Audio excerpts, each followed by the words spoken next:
If you need help when Beatty pries at you, I'll be sitting right here in your eardrum making notes.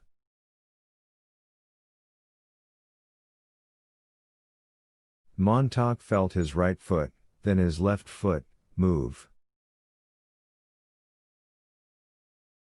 "Old man," he said, "stay with me." The mechanical hound was gone. Its kennel was empty and the firehouse stood all about in plaster silence, and the orange salamander slept with its kerosene in its belly and the fire throwers crossed upon its flanks, and Montauk came in through the silence and touched the brass pole and slid up in the dark air, looking back at the deserted kennel, his heart beating, pausing, beating.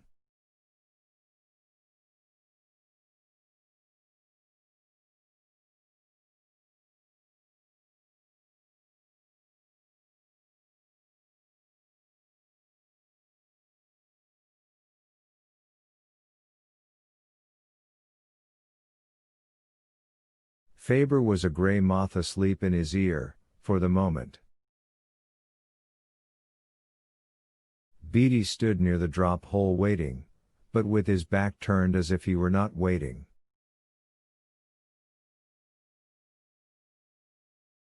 "Well," he said to the men playing cards, "here comes a very strange beast which in all tongues is called a fool."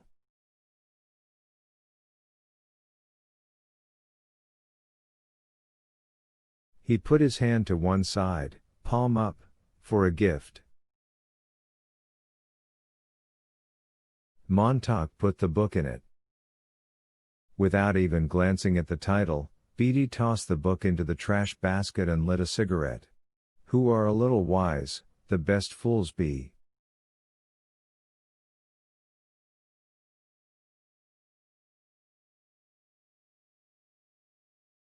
"Welcome back, Montauk. I hope you'll be staying with us, now that your fever is done and your sickness over."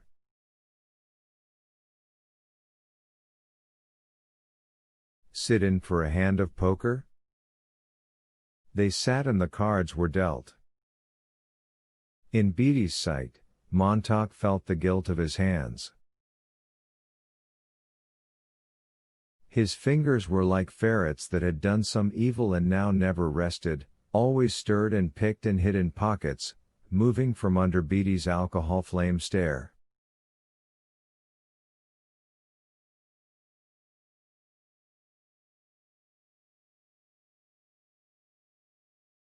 If Beatty so much as breathed on them, Montauk felt that his hands might wither, turn over on their sides, and never be shocked to life again.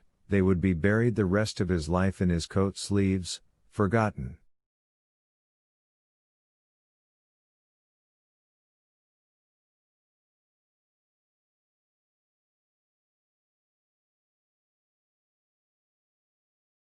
For these were the hands that had acted on their own, no part of him. Here was where the conscience first manifested itself to snatch books, dart off with Job and Ruth and Willie Shakespeare, and now, in the firehouse, these hands seemed gloved with blood.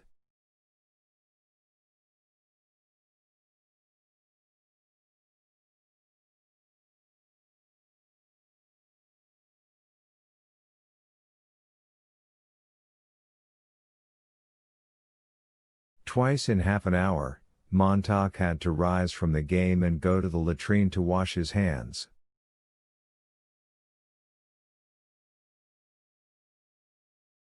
When he came back, he hid his hands under the table.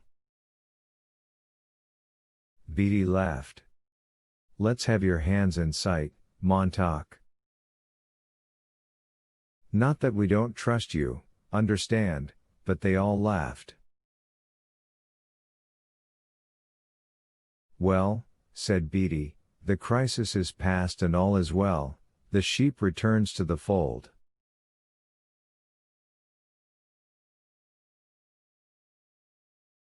"We're all sheep who have strayed at times. Truth is truth, to the end of reckoning, we've cried. They are never alone that are accompanied with noble thoughts," we shouted to ourselves. Sweet food of sweetly uttered knowledge, Sir Philip Sidney said.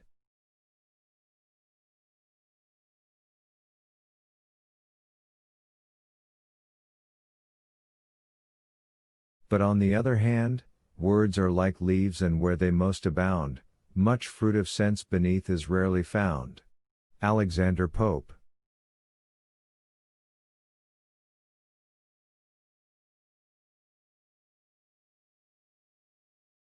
What do you think of that? I don't know. Careful, whispered Faber, living in another world, far away. Or this? A little learning is a dangerous thing. Drink deep, or taste not the Pierian spring, their shallow draughts intoxicate the brain, and drinking largely sobers us again.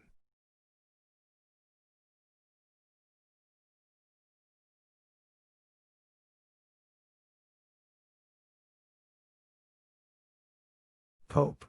Same essay. Where does that put you? Montauk bit his lip. I'll tell you, said Beatty, smiling at his cards. That made you for a little while a drunkard.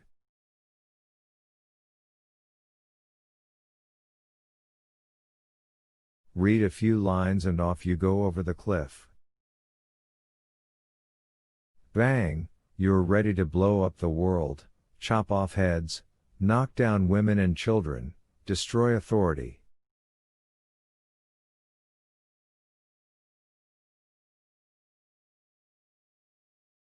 I know, I've been through it all.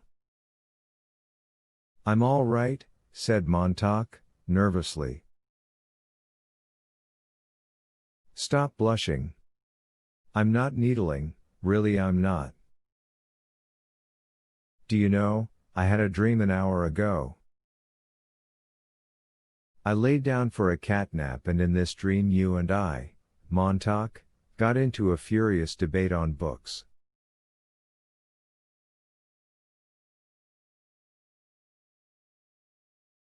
You towered with rage, yelled quotes at me. I calmly parried every thrust.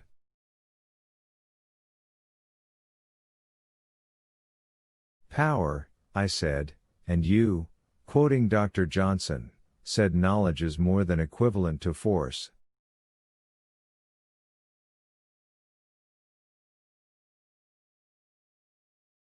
And I said, well, Dr. Johnson also said, dear boy, that.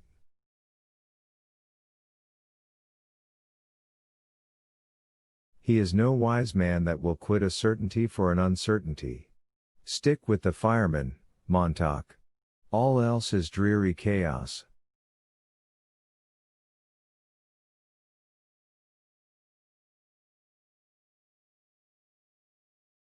Don't listen, whispered Faber.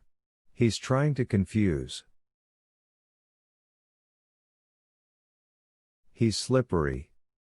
Watch out. Beatty chuckled. And you said, quoting, truth will come to light, murder will not be hid long.